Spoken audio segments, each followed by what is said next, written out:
Today on The Big Story, the most basic question that all of us have is, why is it so hot? Before the Industrial Revolution, large-scale rise of fossil fuel-based manufacturing, our average temperatures now increased 1.1 degrees from that level.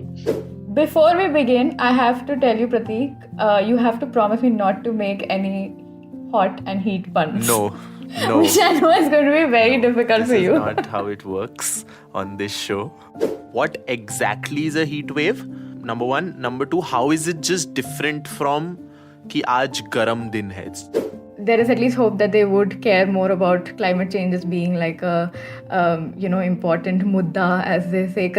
Right. So if you ask them, what do you think your constituency is going to look like in 50 years? Sadly, the most common response I get is, it's well beyond my time. The views expressed in this podcast are the speaker's own. The Quint neither endorses nor is responsible for them. Hello everybody to this new episode of The Big Story. First of all, thanks a lot for your great reception to our previous episode on the Karnataka elections, and it was really encouraging for us because it was the first time our faces were on camera. And if you want us to do more such episodes where हम अपनी अच्छी शक्लें दिखाएं तुम्हें, please let us know, and we'll be doing more of these video episodes for you. But today on our episode, I have a very bad news for you all, that our regular co-host Anjali is not with us today because she has gone for a shoot. So to replace her, वैसे मतलब उसको replace तो कोई नहीं कर सकता, but for this episode... What an introduction, Prateek. Like such a downer. I'm sorry, the person you like is not here, but here is someone else जिसके साथ काम चला लेंगे. काम चलना पड़ेगा. No. When it comes to all things health and all, we know the person, we know our go-to person, and that is our member from our Quint Fit team, our health correspondent Anoushka. Hello, welcome to The Big Story. Hi Prateek, hi everyone. And I'm sorry Anjali is not here. Hopefully I can do justice to your wonderful show. But I am very excited to be on Big Story because I love this podcast. And we love you, Anoushka. We love your stories, we love your health coverage and the great stuff you guys are doing with the Fit team. Yeah, subtle plug for Quint Fit. Please go read our stories and watch our videos. Okay, Anoushka, so what are we talking about today? And why have we called you here out of all people? Before we begin, I have to tell you, Prateek, you have to promise me not to make any hot and heat puns. No. Which I know is going to be very difficult for you. This is not how it works on this show. Why do you think I was hired on this show, man? Do you think it was for the research or for my editing skills? No, it was for my hot puns.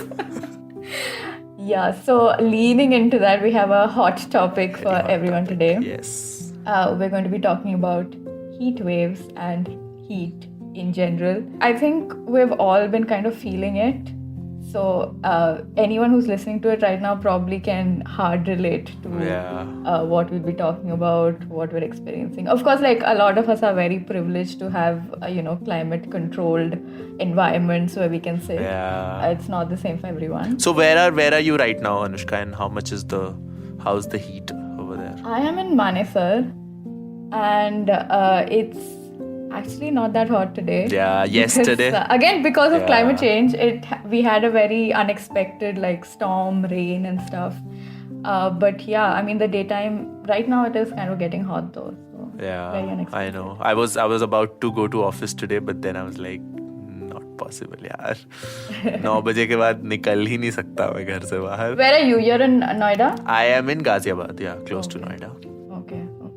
So we are going to talk about heat, and more than heat, I think what we want to also talk about is the things that we can do about heat. I mean, of course, as we all know that climate change is happening continuously, and उसकी वजह से ये सारे extreme weather events हो रहे हैं. But is there something we can do to save the most vulnerable populations from this prakop of heat? Because as Anoushka said, that all of us are very, we are not the main victims of this problem, I would say. We have the opportunity to take a day off work. We have all of these amazing ACs and fans at home. But there's such a huge chunk of population which doesn't have that option.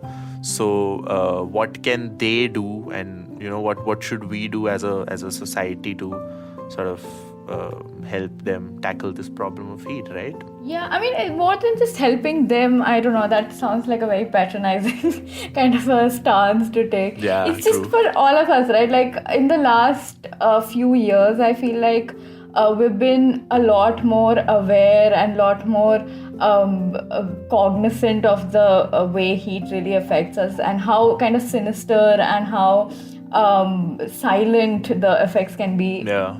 To all aspects of our health, like not just in terms of dehydration or health, and in fact there are a lot of research coming out talking about how heat affects our economy as well, our workforce as well. Yeah. And also, in fact, there was this Lancet study recently that was published that showed in 2021 the deaths caused by high temperatures have gone up by 74% since 1980. That's almost twice as much. That's a scary high amount of deaths.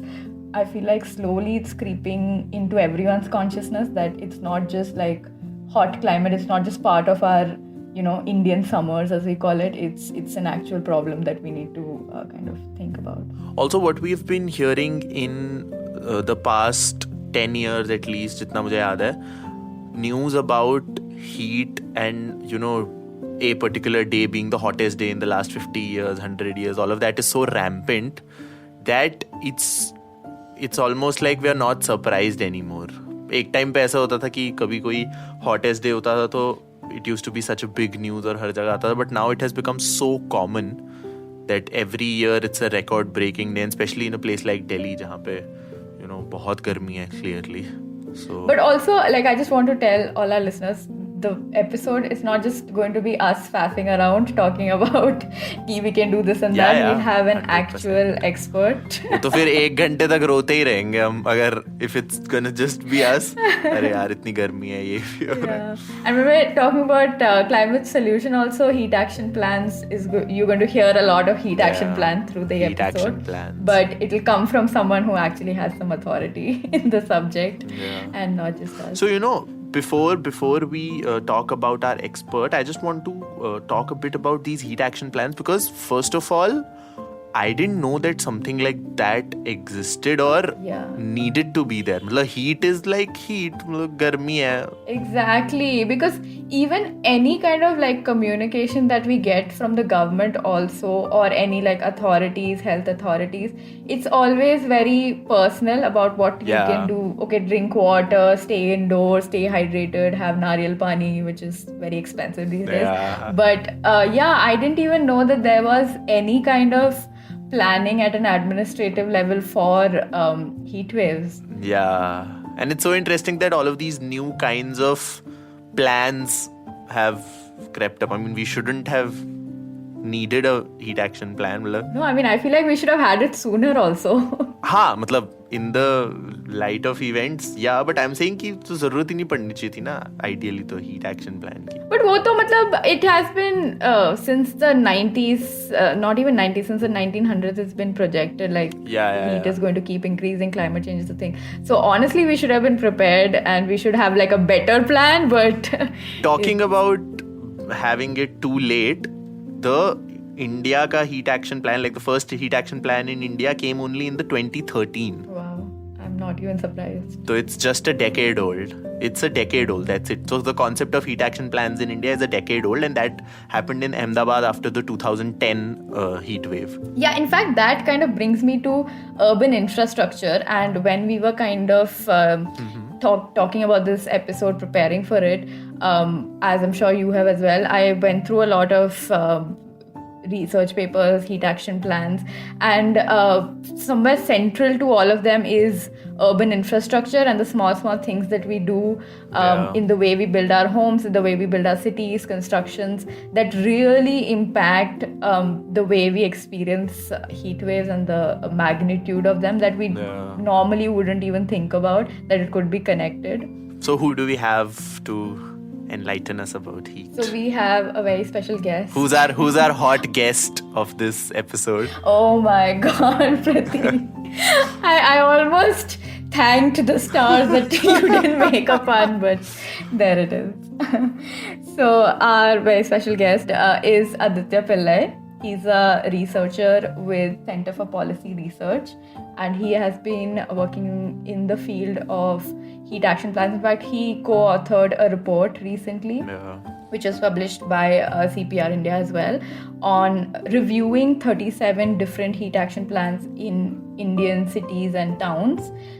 So I think it'll be a really interesting conversation to have with him, because he's really gotten deep into it. I just got into all of these nooks and crannies of... He seems like a heat nerd. He would have like a perfect idea of it. So I wanted to look at the initial Ahmedabad wala heat action plan, the 2013 wala, because in 2010 there was a heat wave, and after they implemented the 2013 heat action plan, the mortality rate in the 2016 heat wave, which was another very huge heat wave in Ahmedabad, it drastically dropped. So I actually wanted to read the Ahmedabad heat action plan and see कि इसमें ऐसा क्या था. But just the task of trying to get that document was so hard, because it's not like it was there in some government website or something like that. Anyway, government websites, we know how amazingly well maintained they are. So वो तो नहीं होने वाला था. I had to go to another organization का page where they had critiqued this thing, and it was very बहुत hodgepodge था. And this research, I think, really helps to break down a lot of these documents very cumulatively, and it doesn't single out a single document, and it just talks about a general trend that is being observed. And also I feel like we should definitely link the report as well, because it's really beautifully done, and it's very comprehensive, has a lot of graphs, interactive graphs, so it's very easy to understand. It's all in one place. So we should definitely link it as well. एक बात बताओ मुझे, as a person who researches and does a lot of these health stories, do you like reading research papers? And would you prefer like a research paper which is just text and very very dry, or do you want all of these graphs and ऐसा arrow में कुछ तो drawings वगैरह doodles बनाया हुआ? I am a 5-year-old at heart, so a lot of colors and interactive. Is of course. I mean, why would you not want to make your work as accessible as possible, right? Like, if it's easy to digest, easy to understand, it's always better. This has been my biggest gripe with the research community कि तुम्हारे बहुत I get it that it's a very academic piece of work, but ठीक है, एक star बना दो यार. आई में वो डॉट की जगह हार्ट बना दो. कुछ नहीं करना तो उसी से थोड़ा chatak ho jayega. I think that's also why it helps to have guests like Aditya on the show, not only on the show but in general, speaking to them directly, because it really helps break that barrier, because how many people really go and read a research paper or a report, right? So having someone just come and explain it to you is always better. ठीक है, चलो, let us hop into the chat. Shall we go call him in? Yes, let's go. Let's have a hot discussion about heat. Oh my god. Oh no, hot मैंने बहुत बोल दिया. Let's have You have a hot cup of tea with you? No, nothing hot for me today except my looks. Okay. I'm glad this is an audio podcast. Hello Aditya. Welcome to The Big Story. Hi, thanks for having this chat with us. How are you? Hi Prateek. Hi Anoushka. Great to be with you today, and excited to chat about climate change and heat waves and all that fun stuff. Fun stuff, yes, exactly. Where are you right now? How hot is it outside? So I was in Delhi a couple of days ago, where I think it was approaching 46, 47 degrees. Wow. So pretty nasty. And I guess both of you are currently in Delhi, so you're a better place to talk about the situation in Delhi. But right now I'm in the south. I'm in Karnataka, and it's about 33 degrees, and the night it's 31 degrees, and the nighttime low is 25. Is it like humid heat or like Delhi type heat? Well, it's 67% humidity, and then it goes up and down. And it's very close to the monsoon, so it's going to. Do you usually have all of these stats with you on hand?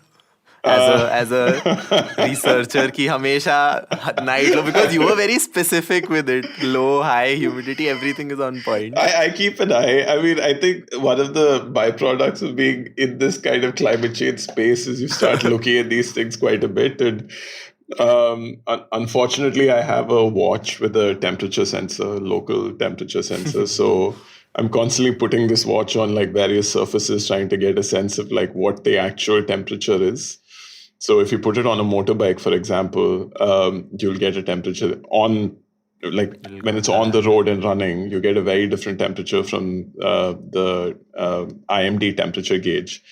And then you put it in an AC room and you'll see what your body is experiencing, which is very rarely the number on these. So does the watch have a temperature sensor? Yeah. On it does as well. It does, which is why I'm just So would you say this is like an occupational hazard for you? Because when we cover a lot of pollution stories, we also tend to be very hyper focused on what the AQI is at all times. So maybe is this like a result of all the research you've been doing? Small talk with you must be insane, right? If somebody is in a metro with you and they're like, "हाँ यार बहुत गर्मी पड़ रही है," you would be like, "Yeah man, low itna hai, high itna hai." Real feel. The heat index. So it is an occupational hazard, but also it's kind of interesting, even with the AQI stuff, right? So you get a sense of how different people experience this, which I find kind of useful. The only thing is it becomes an obsession after a point. So you're kind of like putting this sensor everywhere, and like it's very rarely on my wrist. It's my watch is on all sorts of random surfaces. It's on the rear view mirror of a motorbike. It's hanging off of, or it's like sitting in the passenger seat of a car, because you can't have it on your wrist because your body temp will corrupt the data. So you have to have it off your wrist. So does it even tell you your body temperature? No, it doesn't. It doesn't. So it's like an ambient temperature sensor. Yeah, it's best used that way. Yeah. It's meant for hiking and whatnot. So it's about telling you there's a storm coming, or the temperature is too high to be doing this, that, and the other. Wow, man, that sounds like a very nice watch. If there are some smartwatch companies willing to sponsor us, we shall tell you what brand this watch is. Can I say? No, I should say. Until you sign the contract, I should say. Yeah. Yes. So yes, we were talking about heat waves, and the reason we are talking about heat waves is because it is hot, man. We don't, even though you have the exact numbers, we don't need a very fancy smartwatch to tell us that it is hot. So the most basic question that all of us have is, why is it so hot? And how is it so hot? It's unbearable, right? I mean, Anushka, you were just telling me about some of the crazy temperatures that were reached. And yeah, so like you said, the occupational hazard that you have is constantly having to check the temperatures. And covering health, we also tend to have this issue because we've been also writing about heat waves and obsessively looking at temperatures, AQIs, this and that, and we have been talking about heat waves since March, short of February, which is crazy to me. Although I think another testament to the climate change is that the weather drastically changed after that. Also, there was a lot of rains, like untimely rain, sandstorm happening. Like in Noida, it was like an almost apocalyptic situation one day when there was just this crazy sandstorm, plus it was super hot. Even though we talk about heat waves pretty much every year, I feel like in general, in India especially, we don't take heat waves as seriously because we think that heat and heat wave is just part of, the Indian climate, the Indian temperatures. So, but then now people are even more, what do you think? Like, do you think people are talking about heat waves and heat more seriously now, taking it more seriously as a, natural disaster, an issue that needs to be thought of? The first question is why is it hot is actually not a simple answer. I think it's hot to different degrees for different people, right? It's not the same for everyone. The fact of the matter is, in India, we're in a place that's always been hot. It's just been hot forever because that's the part of the planet the country occupies. But what's happening now, and it's quite clear, and there's enough evidence to support the number of hot days are increasing because of climate change, right? But there's a second side to this, which is also how we've developed our cities and our built environments more generally, towns, and more and more Indian villages, right? So the more you travel through Indian villages, the more you'll see that there's this homogeneity of built structures in the sense that it's all now moving the same direction of cement, multi-storied houses, flat roofs, right? Especially in North India, I think there's like a very strong force of similarity sweeping through most villages in terms of how they're structured. And most of these small hotels and stuff all have the glass facade. Indian village of old is no longer exists. And it's a replica of the. It's so interesting that something as basic as what your street is made of or what your building is made of contributes so much to. Yeah, hugely. It's this thing that people keep throwing around, the urban heat island effect. Okay. Which is basically how your city is structured. It'll concentrate heat, right? So there are all sorts of things that are concentrating heat. The cement is absorbing heat. The glass is reflecting heat, sunlight into the street level. There are all sorts of things going on. There's a lack of shade cover, so you get a lot of heat. And cities, of course, I mean, are much more dense, much larger, much more cement, much more cars, internal combustion engines all over the place, which run very hot. It's coming earlier. That's known to be a climate change, more hot days and more heat waves. And we can get into what a heat wave is, I guess. But exactly, that was going to be my next question. That if we want to start thoda basic, say what exactly is a heat wave? Number one. Number two, how is it just different from कि आज गरम दिन है? How is it different from just a hot day, and how is something like a heat wave caused? Great. That is a very, very important question because it is all contextual, right? What is a heat wave is contextual. There is no universal standard of this temperature onwards, it is a heat wave. And you would expect that. I mean, you'd think, okay, all human bodies are roughly the same. Why don't you have, we all have the same genetic makeup, roughly the same genetic makeup, whatever. And then you end up with similar responses. But that is not the case because of all these things that we were talking about, right? Yeah. There's the fever ka temperature is same across the world, like the temperature at which you register a fever. So you would assume that heat waves should... Yeah, good point. Good point. But it's not. Yeah, exactly, right? And all the organs are in the same places. And at the same time, all these things we're talking about, right? The nature of your physical infrastructure, the nature and density of your social infrastructure, the nature of the heat itself, right? Is it humid heat? Is it dry heat? Do you have warm nights? Do you not have warm nights? Are there a lot of people? And then the exposure levels. Yeah. These are all things that vary. And so when you declare a heat wave is based on some understanding of all of that. And you have to plug it in. It's very difficult. So because a heat wave is usually declared on a threshold temperature. And the threshold temperature is based on historical data of whether people start dying more at a community level at that temperature.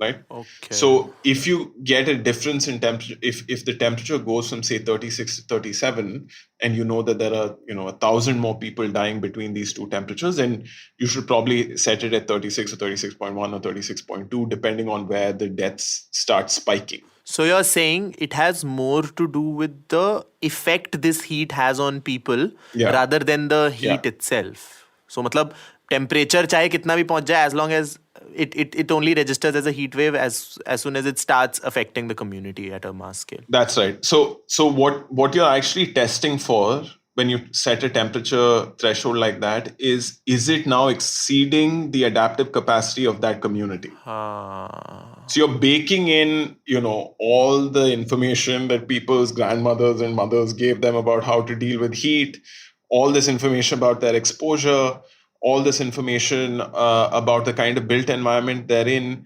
the density of their community networks, all of that, and you have a certain adaptive capacity. And when all those things start breaking down, that's when this now requires an emergency state response because all those adaptive measures are gone. So that must be super complex to quantify, right? As a scale, because it's essentially abstract things that you need to quantify. But also in a country like India, wouldn't it be really tricky to get that kind of data, especially accurate data on deaths, and how do you, isolate the deaths which are related to heat itself? Because a lot of them are not even reported. And no, it's deaths at large. It's all deaths, right? So you take all deaths and try and isolate the heat effect by correlating against the temperature and saying, okay, there is a spike in deaths, and so therefore we know that that spike is probably due to heat. Because we had a similar question during COVID, right? That you would say, would you say somebody died of a heart attack? Would you classify it as a COVID death or not, right? So it's a similar thing, I would say. With death data, you're right. I mean, there is a big problem with categorizing heat deaths because it presents as different things, right? It presents as multi-organ failure. It presents as a whole bunch of different. So on the death certificate, it's not going to say this is a heat-related death. So that's why you have to rely on these all-cause mortality studies to isolate the signal of heat in the excess deaths on any given day, right? So your heart attack and so on will be sort of couched in the baseline. So the number of heart attacks won't vary dramatically, or will vary within a certain range. But then you get a sudden huge spike, and the only thing that's really changed is the heat. And then you have another day where you see the same spike for another super hot day. And then the third day you see the same spike. And then you start knowing, okay, so this is how many people more are dying because of a 1 degree increase in heat. And that's how you get it. So, Thik, we talked about, heat and heat waves being such a contextual understanding. It's not just a temperature reaching above a certain threshold. So I'm assuming to counter that, to have any sort of, preventive measures against it would also need to be as contextual, and it would be as complex a process, right, as just categorizing something as heat wave. So how do you go about doing that? Like your paper is all about a heat action plan. Probably, I think it's your favorite word in the dictionary. So what is a heat action plan, and how does one go about doing any sort of action against something which is so contextual, so varied? Yeah, I think the day heat action plans end up in the dictionary is the day we know we're in big trouble. So I hope this is a term of art used by media and policy people and people outside. Well, they should know it. They should know it, but not enough that it's like Oxford's word of the year.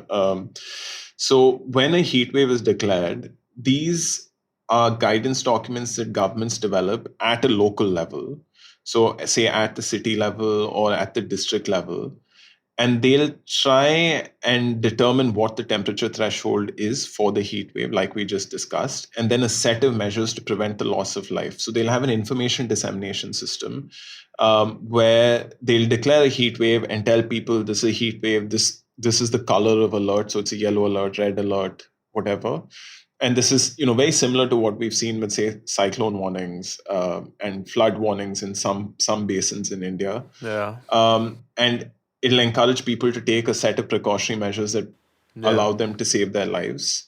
But heat action plans are also more than that, because they also talk about long-term measures to reduce the heat effect in a particular place, right? So these are measures that will take many years to implement sometimes.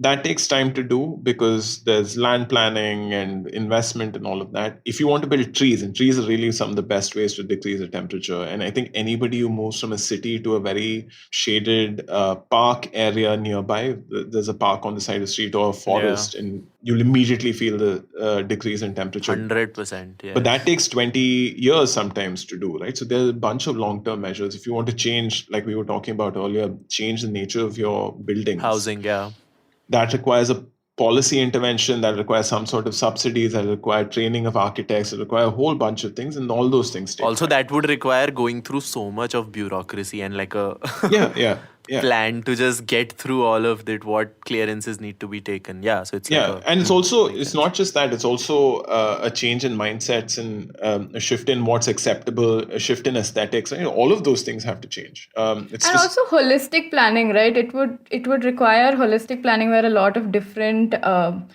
parties kind of come together and decide that this is how the city would need to be planned. Because right now, you're from Delhi, so and in Noida especially, like construction is everywhere. And I think construction and construction dust also adds to the heat, I'm assuming. And it's very unplanned, it's very haphazard. So it seems like a very kind of unimaginable goal to have that kind of planning. It almost feels like everything that we are building is sort of adding to our destruction. However dark it may sound, like construction is adding to all of this. All of these automobile proliferation will at the end add to the heat. So It's a very doomsday kind of a picture. I think there's a legitimate push for better lifestyles, and better buildings, better cooling, better cars, and all of that. All of this has an effect on the climate system, right? I think it's almost zero sum in terms of, you do something that's carbon intensive, it changes the atmosphere, and that then leads to a bunch of impacts, and there's a feedback loop. Yeah. That much we know for sure. There's consensus in the policy world that it is not unimaginable to have a sustainable, sort of climate resilient lifestyle and society in future. I think there's been convergence on this question. Would you say that these things are currently at just a policy level and not infiltrated on an institutional level? Because you said that there is great convergence on a policy level, but I would assume that's on a very academic level, right? No. Has it trickled down to the institutions? That's what I'm asking. Yeah. There's convergence in the policy research about it. But I also feel like there is a down-up thing also happening where like regular people, when they get more aware, when they want to take action, they also can hold these institutions accountable. So I feel like it happens from both sides a little by little, slowly. Yeah. So it's not just necessarily top down. It's not entirely top down, right? I think there is a top down element of like setting the imagination, what is a good solution, what's a good idea, what works. But then accountability is hugely important, right? Transparency is hugely important. The media is hugely important. These are all the things that make the public machinery function better. And I mean, at the core of it is also public engagement with the issue, which I think with heat, what you were suggesting earlier, has increased quite a bit, I think. Like, there's so much interest in it. Every major paper, every major publication across the world seems to be covering this as like front and center in the climate landscape. Also the fact that we have climate change sections in our newspapers now, in our... and climate reporters. Yeah. Which is a new thing. Yeah. Somebody was just covering the climate news. I think this podcast is also an exercise in that. Like, we wanted to talk about heat and all simply because usually when we talk about heat and especially heat waves in India, it's on a personal level कि तुम क्या कर सकते हो. Like Anushka was telling me while we were developing this episode कि हमेशा बात करते हैं कि पानी पिया करो, stay hydrated, stay indoors. But going ahead one step further, what is something that can be done on a policy level, on a greater level, which, as you said, can change things 15-20 years down the line? Because that's what the plan should be. Because right now we are dealing with things that happened 20 years ago, or at least the things that started happening 20 years ago. So what changes can we make right now that will show effects in 20 years? Interesting.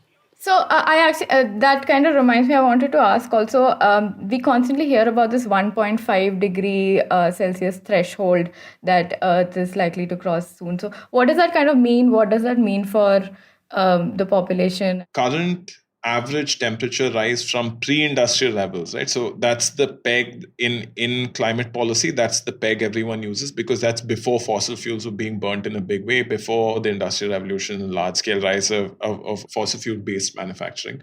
Our average temperature has now increased 1.1 degrees from that level. What is the 1.5? So I'm guessing you're talking about the news report on the WMO suggesting that we will breach 1.5 degrees that came out last week. Yeah. So what that is the WMO does climate modeling for a 5-year period. So they've done it for 2023 to 27. And what they found is that it is more likely than not that we will breach 1.5 degrees of warming from the pre-industrial average for at least one of the next 5 years.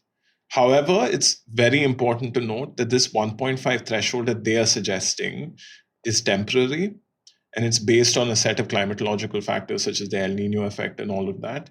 It doesn't suggest a long-term average breach of the 1.5, which is what the Paris Agreement is based on. So it has to be a long-term average increase of 1.5. We're still closer to 1.1 than 1.5 on that front.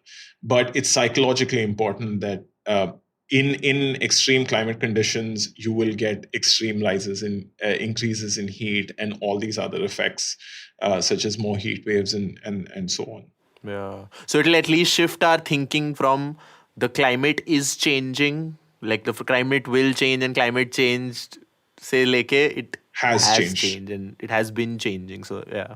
And just kind of circling back to the heat action plan. So you co-authored a report which was published by the Center for Policy Research India, and you reviewed 37 heat action plans across India, right? So let's just get into the heat action plans that you have reviewed, the things that you have found through through the process. First of all, how did you go about doing it? What was the process like?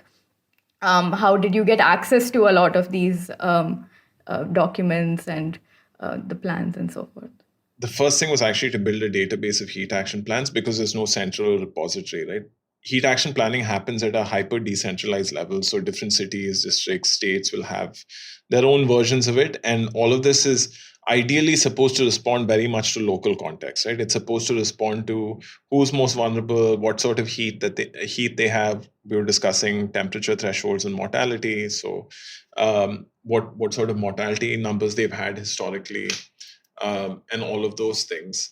And then we had to get in touch with state disaster management authorities and health departments and so on in different states. So we had to go to we went to nearly all the states. And then we analyzed them for all the things we talked about, right? Do they set local temperature thresholds?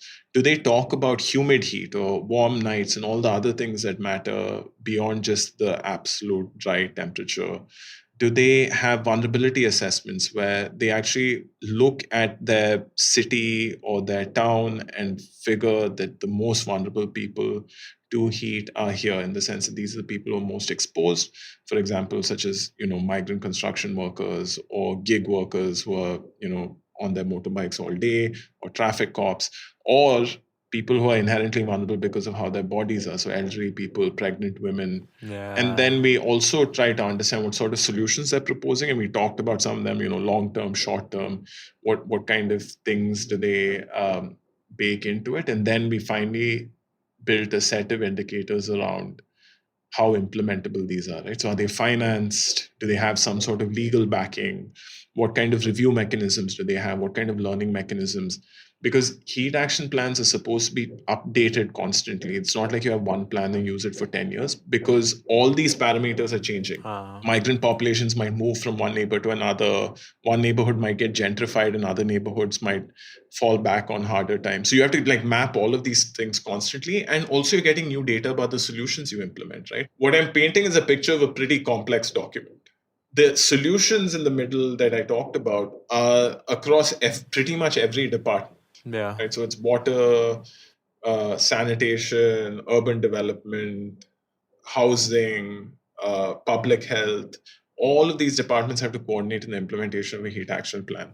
So talking about this, I was going through your paper, and the kind of solutions that I saw, they were things that you don't necessarily associate with something as extreme as a heat wave, like changing how your weddings happen. Yeah. So there were recommendations don't have weddings in the day, which is something as basic, but you don't expect something like that to be in a document like that, right? Or ensure that there is power supply, because we know that power cuts and all is a problem across all urban cities. So ensuring that at least in those months there are no power cuts in those hours. So the weddings and school timings, and these are two big common behavioral tweaks that the state tries to enforce. A lot of it is left to personal adaptation, but then the government will come in and say these are some of the behavioral changes you need to make in your live day-to-day routine. Mm-hmm.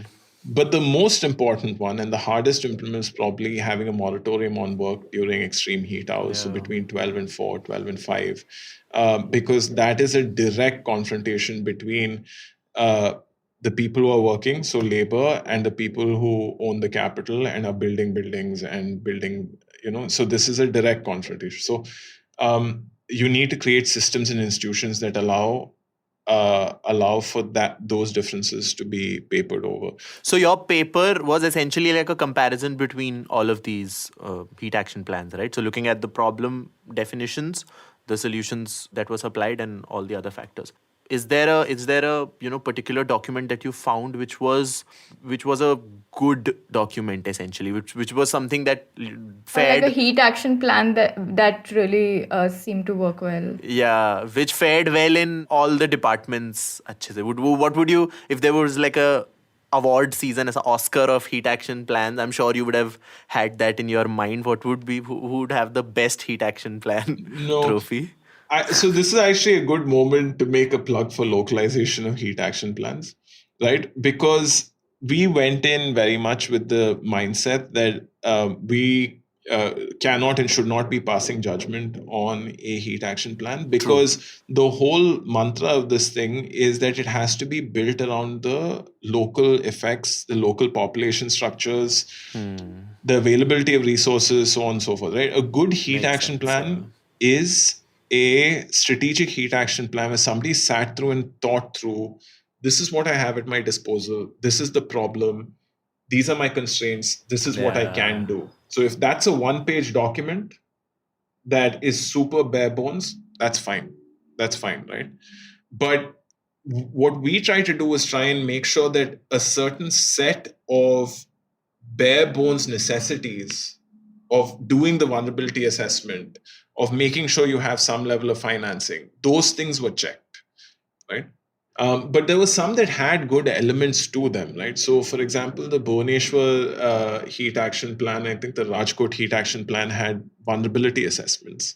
So they actually went neighborhood and looked at the things that you were talking about. So, do they have access to electricity? Do they have access to water? What is their per capita income? Which means, can they take a day off work when it's super hot and they're feeling heat stress, right? So you test all of these things, go ward by ward, and they had a map where they said, these are the 4 wards where the people are the most vulnerable, have the least adaptive capacity.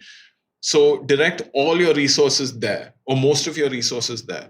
And it introduces a huge new efficiency, because now you can, 20% of your geographic area is going to give 80% of your resilience, right?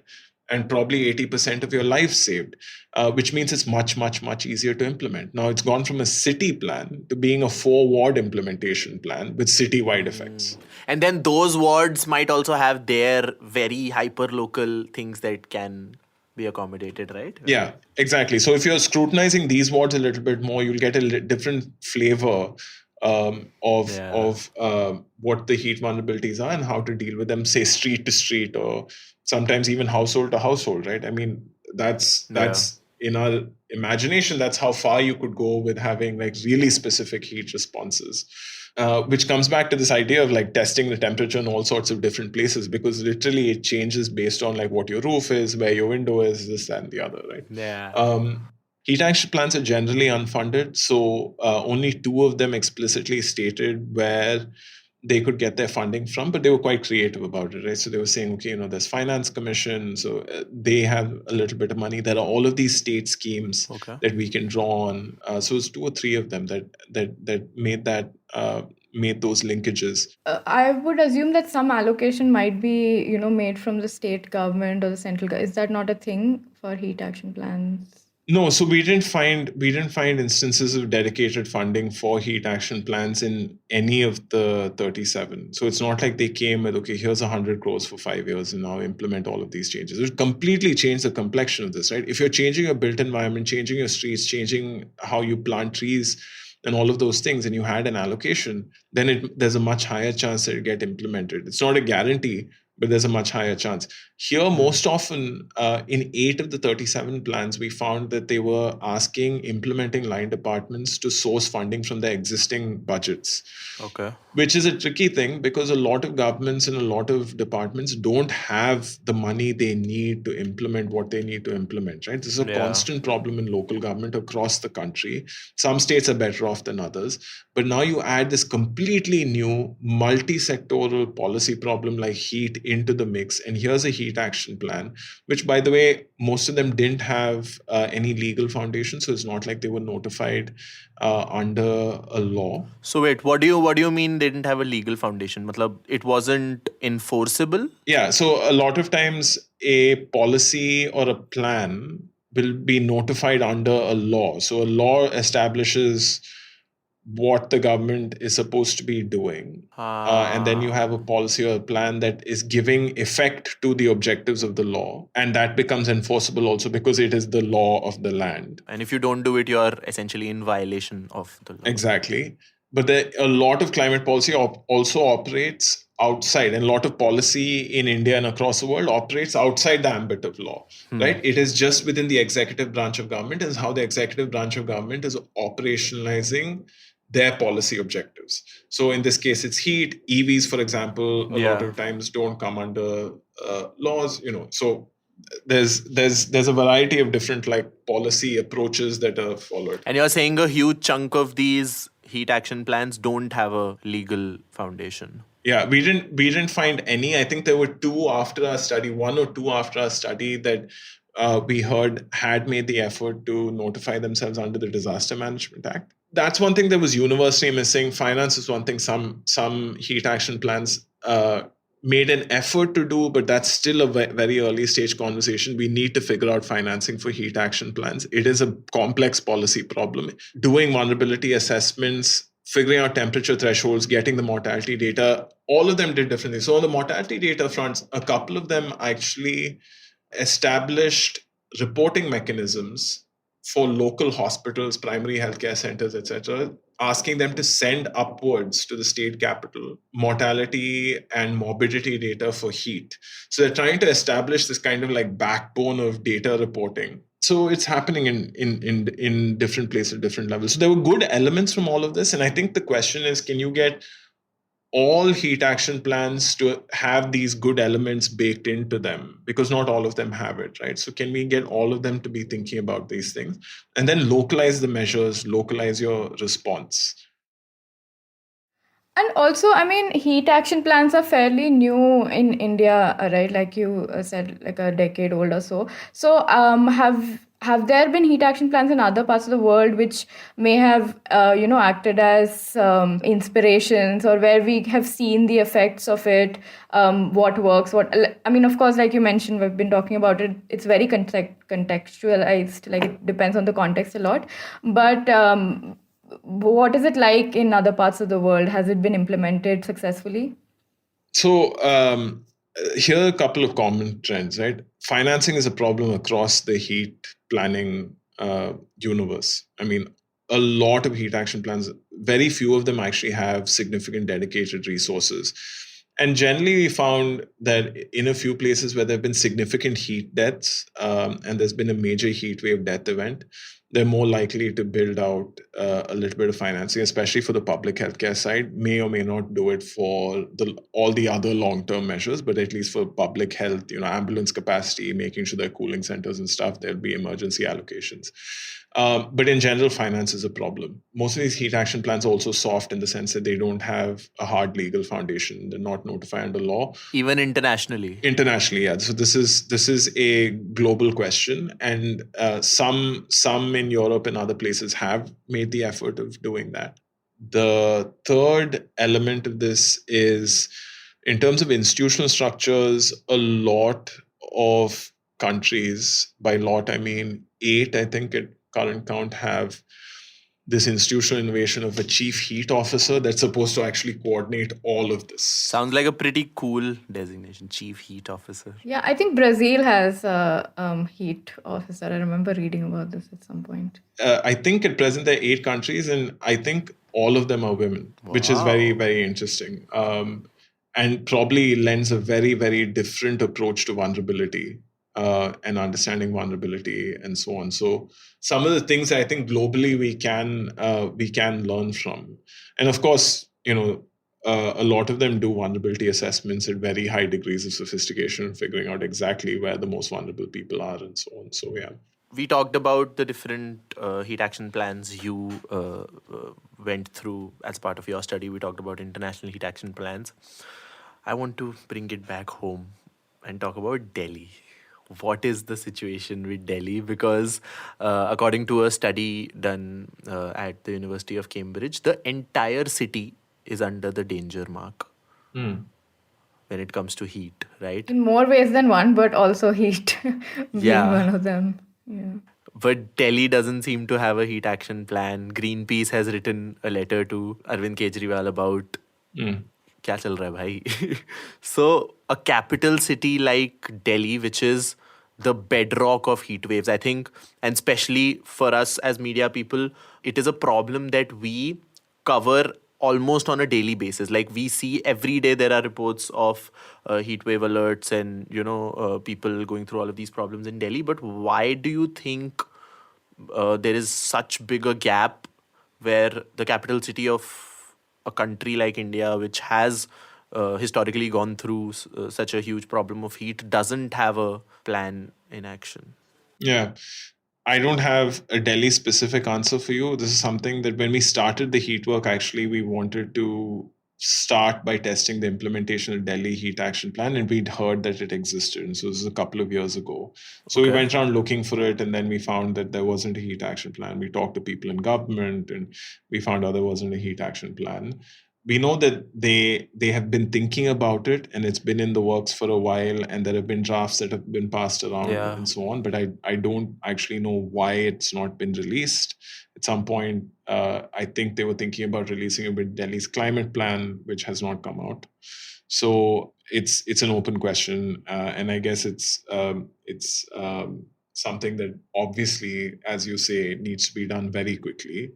Very, very quickly. And if we can have one now, has the heat, that's great. I mean, and definitely before next summer, it has to, I think, be out. But I want to point to a larger thing. I think Delhi, it's justifiably getting attention, but we don't know if heat action plans exist in a lot of other cities. So of all the metros, how many of them actually have heat action plans? So in our study, after looking around, we didn't have, Mumbai didn't have a heat action plan, Chennai didn't have one, Kolkata didn't have one, Delhi doesn't have one for sure. And, there's a bunch of very hot places, Jodhpur, Jaipur, Rajasthan, bunch of places. They didn't have any, like not even at a local level. No.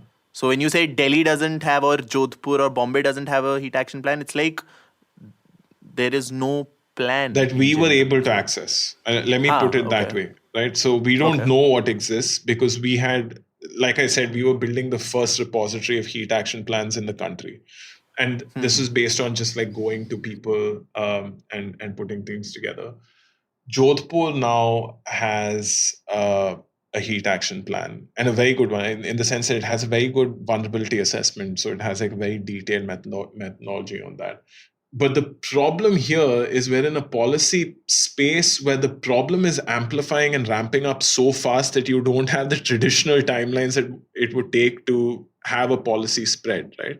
Now you have the WMO coming out and saying 1.5 degrees. 10 years ago, it would have been kind of inconceivable to think that we'd breach it in 2022 to 2027 for at least 1 year, more likely than not, right? So suddenly we're faced with this new reality. And like we were talking about earlier, climate change is here, dangerous climate change is here.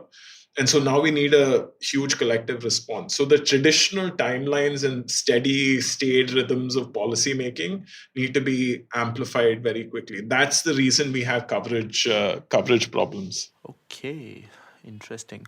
So we are going to close in a bit. And I just want to ask, we've discussed so much about heat and definitely it's a very hot topic, pun not intended.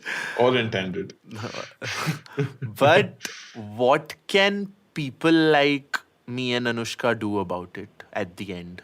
And this goes to a more deeper existential question, that will something like heat or climate change ever be an electoral issue? Because as we were talking about putting pressure and implementation bottom up, I mean, what can the people in the bottom of the chain do? Yeah, I think if your first question was in reference to the media, obviously there's a huge amount that the media can do, right? In deepening heat coverage and trying to get to places that we don't talk about now. So you'll get a lot of coverage in Mumbai, you won't get a lot of coverage on other news. These are traditional gaps in media coverage. It's not heat specific, it's in general. But the thing is, heat is one of those things that has very different effects for different people, right? So some of the more rural reporting around agriculture effects, how it's affecting farmers' incomes and so on is actually very interesting. I mean, there are stories out there that talk about this. So just to keep covering it and also, build the heat action plans more into the coverage, which is, what do the heat action plans say? What was supposed to be done? What is being done? What is not being done, right? These questions of basic accountability implementation are very important. The next phase of our own research is actually about testing whether these things are being implemented at all, right? So this is just the first cut. The next phase of our research is actually trying to understand whether implementation is happening. And we suspect there's a wide degree of variation between states and districts and so on. Some probably implemented better than others. In terms of electoral concerns and what the broad popular perception of climate change is and of heat is, at the moment, it's not really front and center, and we know that climate change is not operating at the same political level it's operating at in, say, in Australia or the US or the UK, where it's actually something that's swinging national elections. We've entered a phase where it can swing national elections of major democracies. We are not there yet. The way climate change will probably operate is through second order effects. Yeah. So it'll operate through changes in agricultural markets, changes in inflation, settlement patterns because of migration and so on. Migration. And then the whole people cost related to that, right? Exactly. So it'll operate in those second order effects. So climate change will be a forcer of electoral change probably, but it'll operate from behind the scenes because there isn't a lot of cognitive tagging of climate change being the problem. We need to solve it.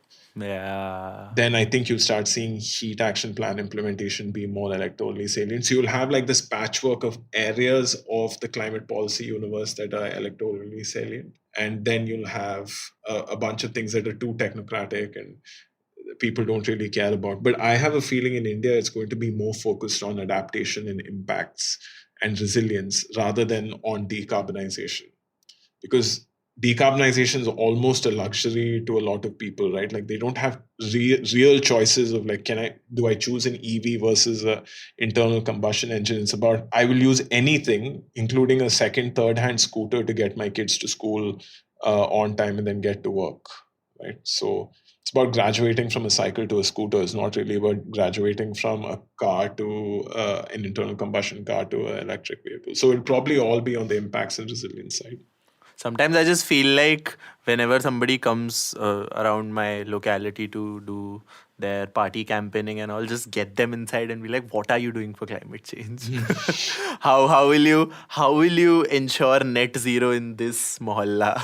No, but that's actually, it's a good point, right? So in some of my previous work, I interacted a little bit more with MLAs and local, grassroots politicians. And even there, I think there's like a universal acknowledgement that stuff is happening, but an actual understanding of what climate change is and what the localized impacts are going to be is not there. Right? So if you ask them, what do you think your constituency is going to look like in 50 years? Sadly, the most common response I get is, it's well beyond my time. And I got a very frank answer from one MLA who is now a pretty prominent politician in that state, who said, it's beyond my time. Everything happens on a 5-year cycle. I am elected to deliver things on a 5-year cycle.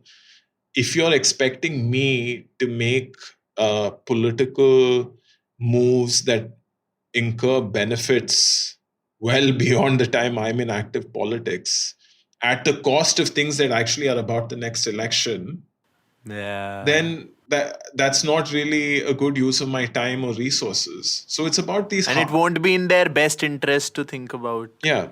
And this is the problem with adaptation, right? Any adaptation, heat, flooding, coastal rise, all of these things. Yeah. There's a huge political incentive problem at the heart of it, which is if you do it, you're forestalling impacts that might be felt only many years later. Yeah. a lot of times these are invisible things that actually have no direct benefit. So a heat action plan is not building you a spanking new highway or a brand new dam. Exactly. Ribbon काटने का कोई program नहीं हो रहा ना उसमें. And also these things like building roads and stuff are still, even in the voters' minds, are a big, parameter of a successful government. Because Yeah. even apart from heat action, when we ask people, okay, why do you prefer this party or this government or whatever, a big answer is, oh, they built a lot of roads or highways. Yeah. Something this is tangible, yeah. Yeah. And like with air pollution, so interesting to see this conversation about smog towers, right? Which may not be the best, yeah. I think a lot of experts seem to think may not be fully effective. But this is now, the thing that has attracted the most attention, captured the most policymakers' imaginations. The benefits will only come 10, 15 years down the line, 5 years down the line. So it may be well after the political cycle. But the second problem is, what are the benefits? The benefits are nothing happened. Like you've won when nothing has happened. Yeah. So then so you made the investment, nothing has happened. What is the political gain? Also, it must also be well beyond the voters' time also, na? But also on a slightly optimistic note also, I think the younger generation of voters will be coming up. There is at least hope that they would care more about climate change as being like a, important mudda.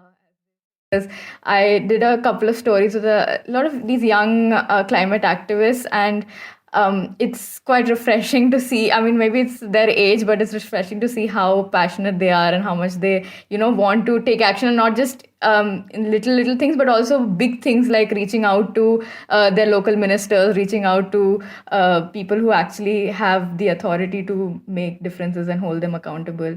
So possibly, hopefully, it will become an electoral thing too. So we have statistics actually on what global warming awareness and beliefs are. This is brand new because it's 2022 statistics. It's a survey that tried to understand how climate change is perceived, and it's called Climate Change and the Indian Mind. And here's, I think, what gives us a little bit of pause, right? So they say that 54% of people in India say they know either just a little about global warming or have never heard of it, while only 9% they say they know a lot. Their study also seems to indicate that awareness and concern about climate change is very much fragmented along socioeconomic lines. So the people who are most concerned are rich people with high levels of access to information, and that dramatically drops as you go further down the socioeconomic ladder. But as we've talked about, it's the people who are most likely to be affected by heat or coastal erosion or flooding. These are the people who are the most the least likely to understand why it's happening to them and all of that. But interestingly, and here's the other side of it, right? Here's the counterpoint. 74% say that they have experienced the effect of global warming, and that's a plus 24% increase since 2011. So more people are feeling it, not enough people know about it, and those that know about it and care about it are the people who have the most money to protect themselves without state intervention. And the people who are feeling it, they might not be able to connect it with something like climate change, right? Yeah, exactly. So you're feeling ki garmi pad rahi hai, but you're not necessarily able to connect this to a grander phenomenon. Yeah, there is also data on that, which is 57% think that global warming is caused mostly by human activities, and 31% think it's caused mostly by natural changes in the environment. So it seems more people than not think that it is because of stuff that we are doing. But whether it's connected to climate change and climate change policy is therefore getting more attention, I highly doubt it. Before the 2019 election, both the BJP's and Congress's election manifestos were studied for their mentions of climate change. And I think it was like less than 1% of the text had to do with climate-related issues on both parties. So that's the indicator, right? So that's the smoking gun. Well, there goes my optimism. Anoushka was like, on an optimistic note, 1% mention. But I think Before we wind up, I just want to ask to the people who are listening to this podcast. So I have two questions. One is, if you had one thing to tell people who are listening to this podcast, what would it be? And also, if there are three influential people who can make a change who are listening to this podcast, which is unlikely, but hypothetically, if they are, who do you hope it is, and what is it that you would want to tell them? Imagine that they are listening to it and they heard it and they have the power to do it like that. So who would those people be? And first, if the general listener is listening to us, what would you want them? What is the one thing that you would want them to do? That's a tough one. That's a really tough one. I would say, something that's benefited me a lot, I would say just sort of keep your eyes open. Read a little bit about what's going on. And try and connect that to your innate sense of human empathy, which is try and think about what people are going through because of this. It's not easy to do, but ultimately, the only way we're going to get out of this whole climate change thing is if we discover ways of being empathetic and having some level of solidarity with the people around us, right? I think we need to think about human suffering a little bit more. In terms of three influential people, I would say the MLA, to me, is a very important cog in the machinery of Indian public administration, and also in making sure there's some level of climate justice. I would really hope that they sort of try and grapple with what heat means for them and their jurisdiction. The finance managers of various governments, has to be finance. This is really, really, really key. And finally, I would probably say, if there are researchers listening, climate researchers, policy researchers, I think there's so much more work that needs to be done on climate policy. So these are probably the three people, and including, because podcasts I think are listened to more by younger audience groups. If any of these people are in the making in your audience pool at the moment, so if you're studying to be a finance manager or are in local student politics or are currently doing a master's and thinking about what they want to do in life, should I do a PhD, should I not do a PhD? Those folks, right? So this is really the agenda of the future. So those, I think, be the three people. So if you guys are listening and you are amongst these people, please, or if you know somebody who's a MLA or something, share it with them and उनको बोलो करो यार कुछ, तुम्हारा नाम शायद ना आए, but yeah, करो, please do something about it. The way MLAs work, right? So they work so hard. I shadowed a few MLAs. It's incredible. You wake up early in the morning and it's go, it's like somebody's funeral. It's like a party meeting. And then you finish at 12 at night. There is no time to digest a 35-page report from the Center for Policy Research. So just go in one of those shadis, just go up to them and say, have you heard about heat waves? लिफाफा देते समय sir एक बड़ा अच्छा हुआ.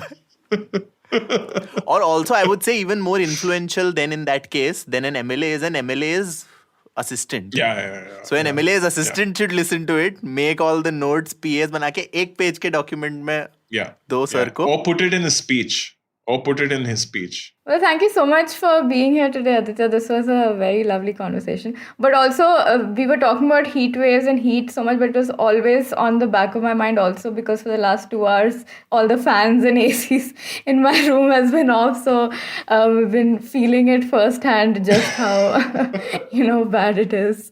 But quite an ordeal to get through. Yeah, both of you must be really baking. Please turn your ACs on, and thank you for enduring this for 2 hours. So it was a pleasure being on.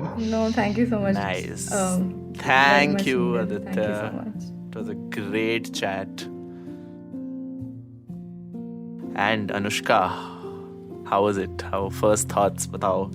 I am sweating. Yeah. Not from anxiety of listening to Aditya, but just having the fans and AC off in my room for the last 2 hours. Our listeners, अगर तुम्हें बीच में इस conversation के ऐसे कुछ ऐसा buzzing sound सुनाई दे तो हम लोग पंखा ऑन कर चुके हैं. we don't care about the audio quality इतना because we are sweating literally.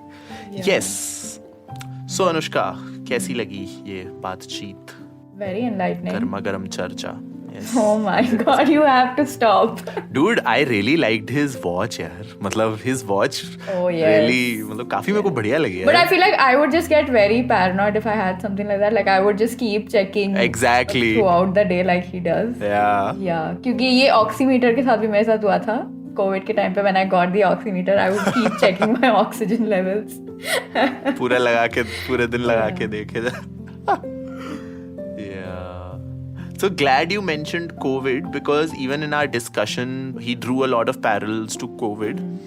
And I really found that so interesting because in a way, the whole problem of COVID, while it was very, focused and it happened over 2 years and, usse pehle nahi tha, usse baad mein nahi tha, heat feels something similar, right? Because the cause of the problem is so vast, it has so many more variables than a normal just एक चीज की वजह से हुआ है.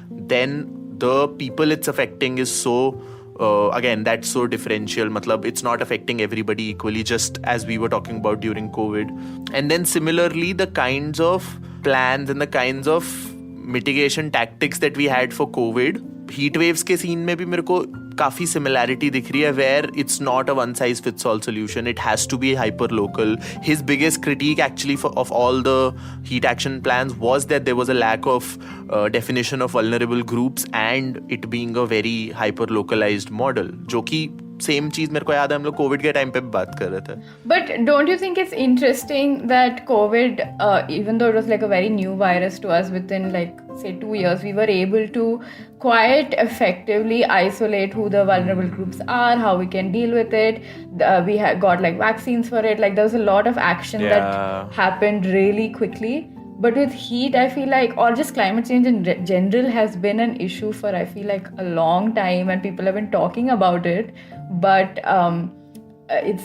but like he said, there are so many caveats to coming up with a solution, and also the kind of motivation to find a solution. Because I really liked how he talked about unless there's like a tangible result, something to show for your success, neither politicians, our leaders, nor the voters, people who are to hold them accountable, really consider it a success unless there's something to show for it, right? Yeah, I really like that MLA wala, not MLA but that politician wala story where he's like, mere time mein nahi hone wala, so why would I care? Which is such a and that's a real thing.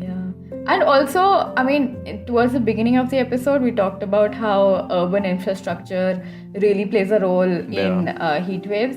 But I didn't realize it was this bad. Like, I didn't realize to what extent and how each decision and the kind of material you use, where you build, what you build around it, like so. Exactly. Like, all of it contributes to the heat wave. It's crazy. Yes, 100%. Even like the CPR research ka critique wasn't like it didn't single out a particular problem. So it talked about the short-term solutions, the medium-term single season ke throughout ke solutions, and then the long-term solutions, which really goes to show the vastness of this problem, right? So everything from making sure that there is electricity supply during those hours to, in the long term, changing how your automobile system works and all of that. Everything is a solution to heat waves. Yeah, and also changing working hours. Changing work is तो पूरा मतलब paradigm shift हो जाएगा यार. Yeah. But there are, he also mentioned some, like, all of this sounds quite like huge, like quite a distant dream kind of a thing, but he also mentioned some really small things that you can do on a personal level that you don't necessarily think of, like what time you have your weddings, or like I mean, this is also administrative, but like what time, the school timings of kids and things like that, which at least on a smaller level can help. And these are things which are doable. Yeah, exactly. I can see it happening कि एक school decide करता है कि because of heat waves we'll have our school time during the night. Maybe not night, but like evening. Would you rather have the school during the evening or the night? I would say night यार, because anyway हम लोग रात को ही पढ़ते थे और ये सब रात को ही करते थे, इससे अच्छा स्कूल में भी रात को ही पढ़ लो. छोटे बच्चों के लिए थोड़ा सा tricky हो जाएगा. But yeah, I mean, I get your point. Yeah. But still यार थोड़ा मतलब एकदम peak time and especially this is again like a personal thing जो when he was talking about school timings and all this मेरे अंदर से बात आ रही थी कि कुछ करो ना करो एक चीज तो कर सकते हो कि पीटी पीरियड मत रखो यार गर्मियों में. Because I remember जब हम स्कूल में होते थे there used to be our PT period and obviously we are kids, हमें खेलने का मन तो करता ही था, तो as soon as some football would be thrown we would all start running, but after that we would just die inside. And I can only imagine what would happen to the kids right now. So it's pretty like for school children and like the people who are working outside. And even apart from like playtime, we had those mandatory PT, remember, where they would make us do like kasrat standing outside in the sun. It was crazy. Oh, yes. Assembly. Oh, man. So, yeah, this assembly, though, you've touched on a nerve. let's swerve back before you go down trauma trail. Very interesting you mentioned this because towards the end we asked him, right, if there are a few people who would listen, influential people who you would want to send this podcast to. I think a lot of them could be school principals and school administrators and office administrators, right? Because something like this, while we had discussed at length कि बड़े level पे change लाने में तो बहुत time लगेगा. There's so much bureaucracy, so many different ministries and departments will have to work in tandem.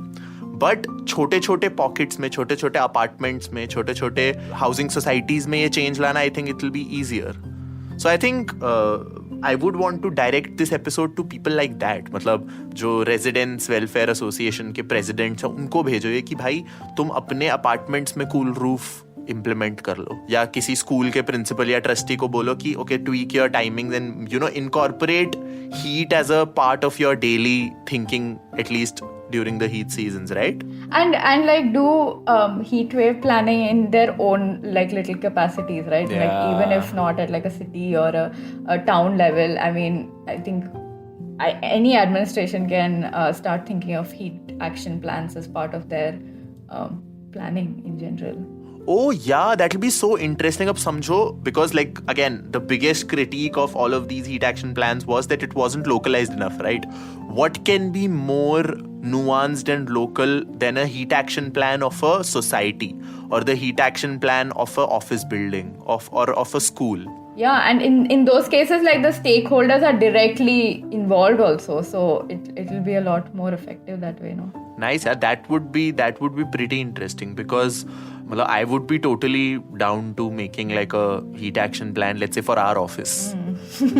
And our office building में सोचो अगर ऐसे बन रहा है, it'll be nice. Yeah, I think the first step is to just get heat action plans in people's consciousness, just the idea of it, and that this is something that you can think along the lines of, and then from there people can take it in whichever capacity that they can really. Yeah. Again, drawing a parallel to COVID, when COVID happened, a lot of the apartment houses, a lot of the schools, a lot of the offices had their own COVID guidelines, right?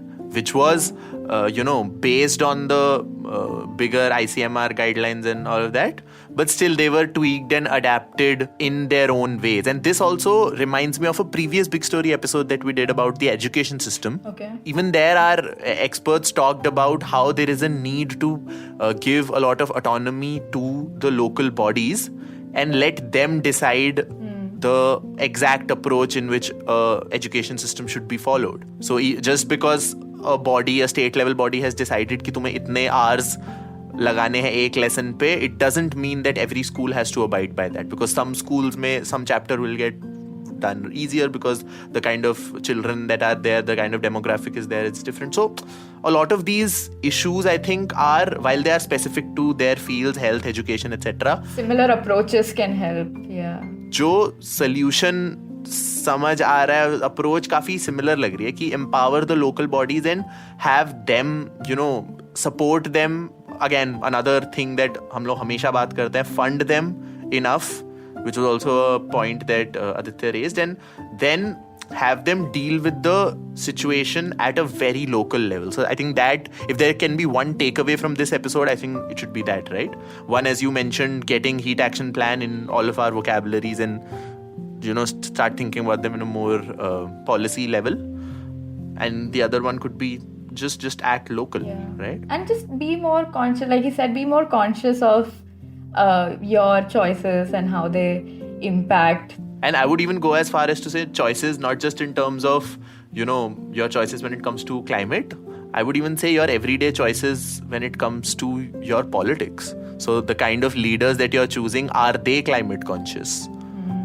Are they I would definitely want to, in the next election issue, see some candidate who's going to be like, I'll work on climate change. Nahi hone wala hai, no. Kafi wishful thinking, but...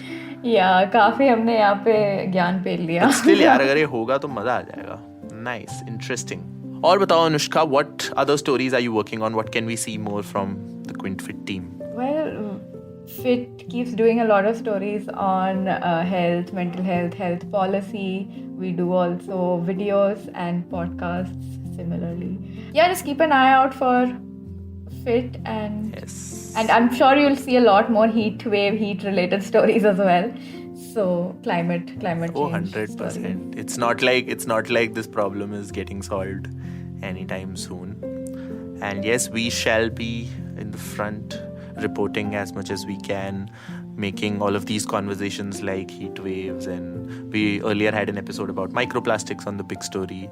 So getting all of these issues, which I would say are very niche, like heat waves or a microplastic. And bringing in experts, people that can really kind of talk about them. Yes, experts like Anushka. Yeah, okay. I have flattered you enough. Yes. Thank you so much for having me. This was a lot of fun. I love this format and I had a lot of fun. And also very informative. But I have to go and turn on my fan now or I will die. Yes. Okay, thanks a lot for being with us, Anushka. Thanks a lot to Aditya again for having this amazing chat with us. And thanks a lot to you guys, our listeners, जो हमें support करते हैं, हमें सुनते हैं.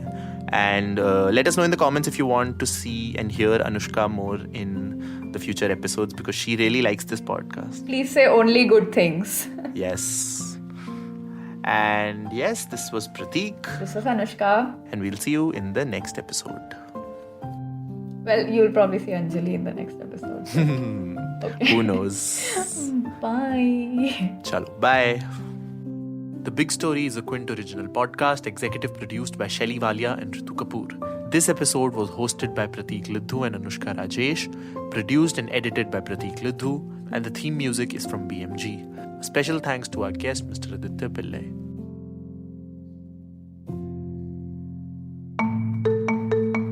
You were listening to the Quint's podcast.